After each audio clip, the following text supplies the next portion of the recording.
প্রিয় ৩০ নম্বর ওয়ার্ডবাসী সবাইকে খুলনা মহানগর বিএনপির পক্ষ থেকে জানাই সংগ্রামী শুভেচ্ছা ও অভিনন্দন। দীর্ঘদিন পর সুষ্ঠু সুন্দর পরিবেশে আপনাদের সাথে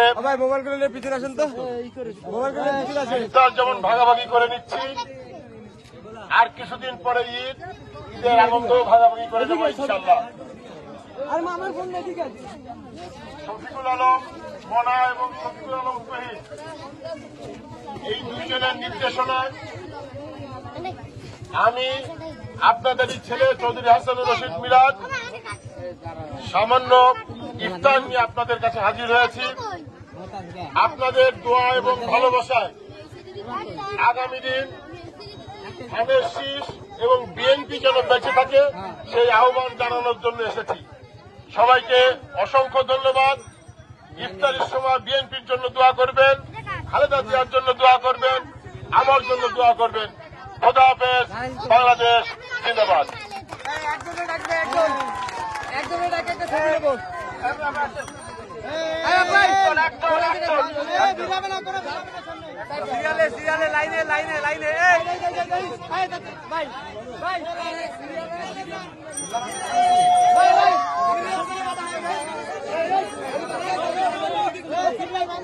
আরে আপনি সামনে তো ব্যস্ত করো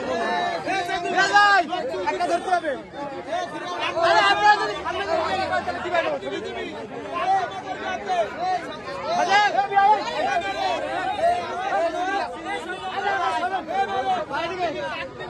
আরে ভাই আপনি